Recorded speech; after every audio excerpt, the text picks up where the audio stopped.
संवाद एक्सप्रेस में आप सभी का स्वागत है। मैं शहनवाज खान। आज संवाद एक्सप्रेस में एक अहम चर्चा होगी शिक्षा को लेकर। शिक्षा एक जिंदगी के पड़ाव में एक अहम भूमिका निभाती है। शिक्षा किसी भी व्यक्ति को एक जीने की राह सिखाती है।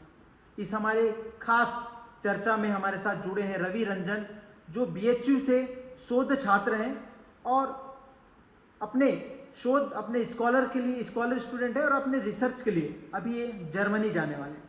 तो जो रवि रंजन है वो पुस्तकालय और साइंस सब्जेक्ट से जो अपना पीएचडी कर रहे हैं और साथ ही शिक्षा पे हम प्रकाश डालेंगे। रवि रंजन जी, आपका संवाद एक्सप्रेस पे स्वागत है। बहुत बहुत धन्यवाद सर, एक हमेशा से एक सवाल रहता है और अभी लगातार एक सवाल और ज़्यादा निकल के आ रहा है कि शिक्षा और विद्यार्थी इन दोनों के बीच में बहुत ज़्यादा फासला होते जा रहा है। जो शिक्षा से जो विद्यार्थी दो कोसों दूर जा रहे हैं, तो उनको वापस शिक्षा से जोड़ने के लिए क्या करना चाहिए?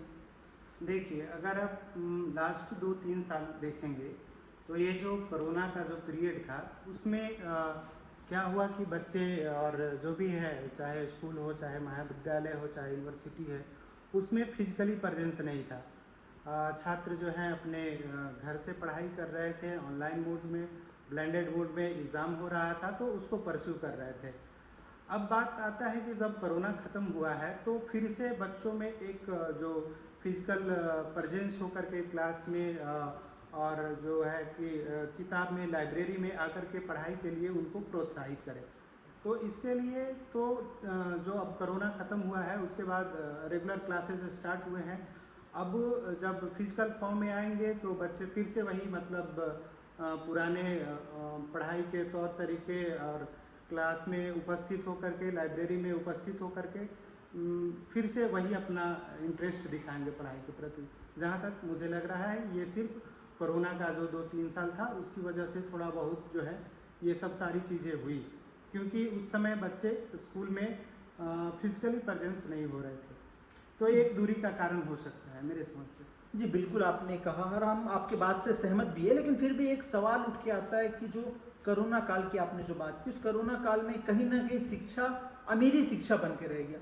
गरीबों को उनका हक जो शिक्षा था वो पूर्ण रूप से नहीं मिल पाया, क्योंकि गांव में जो स्कूलें थी वो बंद थी और जिनके पास मोबाइल हुआ करते थे, लैपटॉप हुआ करते थे, तो शिक्षा को ले रहे थे। तो इसको किस प्रकार से हम देखेंगे कि जो गरीबों की शिक्षा है वो कहीं ना कहीं उनसे 2 कदम पीछे हो गई? हाँ, ये थोड़ा सा प्रॉब्लम रहा है कि सर हर व्यक्ति के पास जो कोरोना के दौरान पढ़ाई का संसाधन था वो अवेलेबल नहीं था। जैसे आप स्मार्टफोन की बात कर ले, आप लैपटॉप की बात कर ले और तमाम जो सूचना का जो एक प्रसारण करने का एक जो माध्यम था, तो जिसके पास इस तरीके का संसाधन थे वही पढ़ाई को परस्यू कर पाए। दिक्कतें हुई जिनके पास संसाधन नहीं था, उनको इसके वजह से परेशानी हुआ है और उसमें पढ़ाई बाधित हुआ है। जी बिल्कुल, खासकर जो हमारे बस्तर का इलाका है, हमारे बस्तर में बहुत से बच्चे ऐसे थे जिनको इसका पूरा ज्ञान जो था नहीं मिल पाया, क्योंकि वो कहीं ना कहीं नेटवर्क से बाहर थे, मोबाइल की दुनिया से दूर थे, तो शिक्षा को बराबर जो था उससे उनका लाभ नहीं ले पा रहे थे। और साथ ही अगर हम बात करें तो अभी नई शिक्षा नीति आई है, जो पहले की शिक्षा नीति थी 1983 में जब बना था, तो उसके बाद अभी नई शिक्षा नीति आई है। नई शिक्षा नीति जो है कितना फ़ायदा हो रहा है अभी के शिक्षा में और अभी के विद्यार्थियों को कितना इससे फ़ायदा मिलेगा?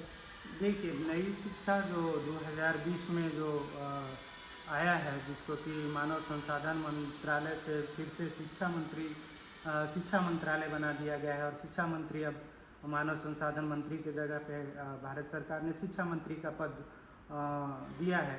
तो उसमें बहुत सारी चीज़ें हैं, जैसे स्कूल एजुकेशन से लेकर के आप हायर एजुकेशन की बात करेंगे तो हायर एजुकेशन में है कि कोई भी विद्यार्थी जो है अब एक समय में 2-2 डिग्रियां हासिल कर सकता है, 2 डिग्री में एडमिशन ले सकता है और दोनों डिग्री उनको प्राप्त होगा विश्वविद्यालय की तरफ से। तो इसका एक मैं समझता हूँ कि अच्छा पॉइंट ये है कि एक तो बच्चे का इंटरेस्ट होता है कि हमको ये विषय पढ़ना है, मान लीजिए साहित्य पढ़ना है, हिस्ट्री पढ़ना है, चीज़ें हैं, एक उसके इतर जो है हमारा प्रोफेशनल डिग्री है, जिसमें कि हमको फ्यूचर में जॉब मिले, कैरियर जिसमें बनाना हो, और उसके लिए ऑप्शंस है कि हम उसको रख करके एक साथ पढ़ाई कर सकते हैं। तो ये सब चीज़ें कुछ कुछ अच्छी है। स्कूल लाइब्रेरी में पुस्तकालय का प्रोविज़न किया गया है कि वेल एस्टेब्लिश्ड जो है स्कूल लाइब्रेरी में भी पुस्तकालय होना चाहिए बच्चों के लिए। ये सब अच्छे पॉइंट्स हैं न्यू एजुकेशन पॉलिसी में। अब कुछ कुछ देखेंगे तो दिक्कतें हैं, जैसे अभी क्लास केंद्रीय विद्यालय जैसा कि MHRD, जिसको पहले अब शिक्षा मंत्रालय के अधीन एक संस्था है, उसमें अब 5 साल से बच्चों को एज लिमिट बढ़ा करके 6 साल हो गया कक्षा 1 के लिए। तो इसको लेकर भी कुछ कुछ चीज़ें हैं, लेकिन मैं समझता हूँ ओवरऑल ठीक है। लेकिन फिर भी इस एक बेरोजगारों के लिए एक नया दुख भरी दास्तां जो कहते हैं वो निकलकर सामने आई है कि डिग्री और एक्सपीरियंस दोनों को एक तराजू पे नापा जा रहा है। तो कहीं ना कहीं जो एक्सपीरियंस है उसका महत्व ज़्यादा हो गया है। डिग्री की जो वैल्यू है कहीं ना कहीं हम देख रहे हैं कि धीरे होती जा रही है। सरकार जो है अपनी नजरिया में केवल एक्सपीरियंस लोगों को ही ढूंढ रही है। ऐसा क्यों? इससे जो नए विद्यार्थी हैं, जो नए पास आउट विद्यार्थी होंगे, उनको कहीं ना कहीं नौकरी पाने के लिए बहुत और कड़ी मेहनत करना पड़ेगा। शिक्षा और अनुभव, जैसा कि आपने बोला कि एजुकेशन और एक्सपीरियंस, देखिए एक्सपीरियंस आप शॉर्ट टर्म में कह सकते हैं कि एक्सपीरियंस का एक तत्कालिक फ़ायदा होता है। एक्सपीरियंस का सीधा सीधा मतलब होता है कि आप अपने अनुभव से चीज़ों को कितने अच्छे तरीके से, कोई काम को या कोई प्रोग्राम को आप कितने अच्छे तरीके से एग्जीक्यूट कर पाते हैं, उसको संपन्न कर पा सकते हैं या किसी समस्या का समाधान कर पा सकते हैं। लेकिन आप जब डिग्री की बात करें तो डिग्री बहुत ज़रूरी है। बिना डिग्री के एक जो किसी विषय के बारे में एक पूरा ओवरऑल उसकी अंडरस्टैंडिंग, उसका सारे पक्ष जो है वो खुल कर के सामने आता है। वो सारी चीज़ें हम डिग्री के अंदर सीखते हैं। फिर उसके बाद एग्ज़ाम होता है, उसकी उपाधि मिलती है। एक्सपीरियंस में ऐसा कोई मतलब एक कह सकते हैं कि स्ट्रक्चर्ड तरीका नहीं है कि मतलब इस एक्सपीरियंस के बेस पे, ये पर्सनल एक्सपीरियंस होता है जिसके बेस पे आदमी कोई समस्या का समाधान कर ले, अपने चीज़ों को अपने हिसाब से, जो उनका पास्ट का अनुभव है उससे किसी चीज़ से बाहर निकल जाए, कोई समस्या से बाहर निकल जाए। ये दोनों अलग अलग चीज़ है। उपाधि मेरे ख्याल से ज़रूरी है और लॉन्ग टर्म में उसका फ़ायदा होता है। एक्सपीरियंस में आपको शॉर्ट टर्म के लिए आपको ठीक है, शॉर्ट टर्म में फ़ायदा हो जाएगा, लेकिन आपके पास किसी विषय का मतलब ज्ञान, संपूर्ण ज्ञान होना चाहिए। एक्सपीरियंस में आप टू द टॉपिक किसी चीज़ का या कोई काम करने का तरीका सिर्फ सीखते हैं, उसका आप सारे पहलू कवर नहीं कर पाते हैं। तो जी बिल्कुल, आपकी बातों से तो सहमत मैं, लगातार आपसे बात करके मुझे भी अच्छा लग रहा है। पर कहीं ना कहीं अगर हम बात करें एक्सपीरियंस की, तो कई नेता लीडर भी ऐसे हैं जिनके पास पॉलिटिक्स का बहुत ज़्यादा ज्ञान रहता है। तो ऐसा ना हो कि किसी दिन वो भी आ जाए प्रोफेसर बन के कॉलेज में कि हम अब पॉलिटिक्स पढ़ाएंगे, तो बच्चों का भविष्य क्या होगा? यही तो नहीं हो सकता है ना, ये नहीं हो सकता। जैसे कि बोला ना आपने, एक्सपीरियंस और डिग्री, तो आपकी वैधता आपकी डिग्री से होती है, आपके एक्सपीरियंस से नहीं। किसी भी चीज़ की वैलिडिटी, जैसे आपने बोला कि प्रोफेसर, नेता लोग प्रोफेसर आगे नहीं बन सकते क्योंकि उनके पास जो एक बेसिक डिग्री है, जैसे आप प्रोफेसर की बात किए तो उसके लिए मास्टर होना चाहिए, PhD होना चाहिए, उस विषय में आप MA होना चाहिए, आपको नेट GRF होना चाहिए। तो भले उनके पास अनुभव तो है, उनके पास अनुभव है, एक राजनीति का अनुभव है, चीज़ें हैं, अच्छे तरीके से डील कर ले देते हैं, लेकिन वो राजनीति विज्ञान का प्रोफेसर नहीं हो सकते हैं क्योंकि उसके लिए आपको उसकी उपाधि चाहिए, उसको आप उस विषय में आपका ज्ञान होना चाहिए। मतलब क्या बोल सकते हैं, ज्ञान ऑथराइज्ड ज्ञान होना चाहिए। आपका पर्सनल एक्सपीरियंस जो है वह वो अलग चीज़ है, लेकिन आपको किसी संस्था द्वारा उपाधि प्रदान होना चाहिए आप उस विषय में, तभी आप उस कार्य के लिए आपको वैधानिक माना जाएगा। जी बिल्कुल। एक आप पुस्तकालय एवं सूचना विज्ञान से हैं, और कहीं ना कहीं हम छत्तीसगढ़ में भी देखते हैं और बस्तर में भी खास हमको देखने को मिलता है कि बहुत कम छात्र होते हैं जो लाइब्रेरियन बनते हैं, लाइब्रेरी से जुड़े हुए होते हैं।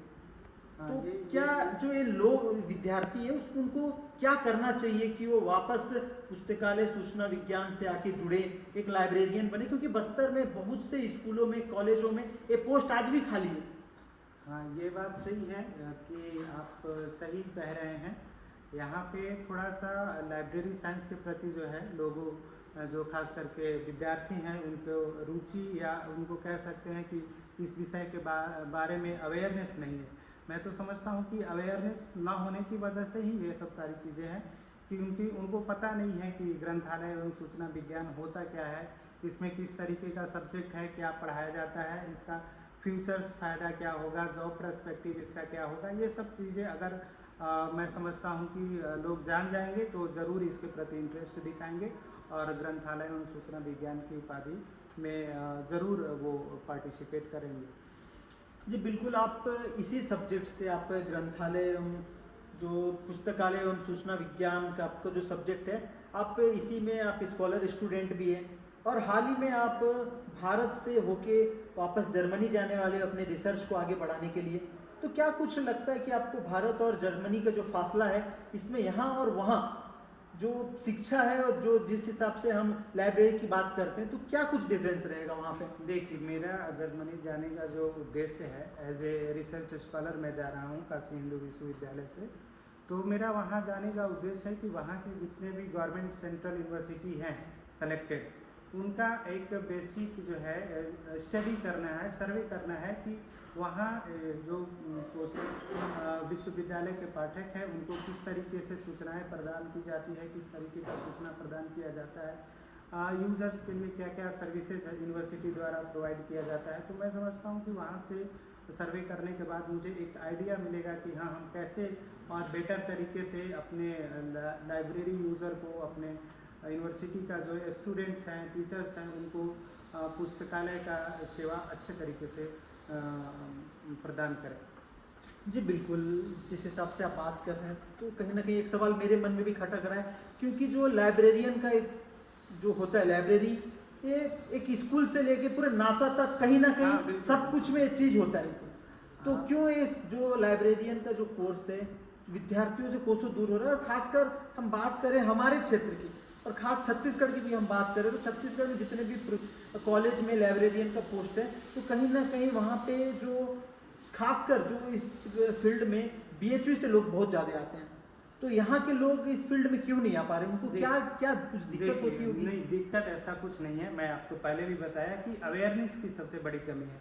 आप जैसे अच्छे संस्थान में चले जाए, बनारस हिंदू यूनिवर्सिटी में चले जाइए, दिल्ली विश्वविद्यालय में चले जाइए और अच्छे जहाँ पे अभी शिक्षा का अच्छा स्तर है, तो वहाँ पे आपको बहुत सारे स्टूडेंट और जो है मिल जाएंगे आपको जो जिन्होंने लाइब्रेरी साइंस में डिग्री हासिल किया है।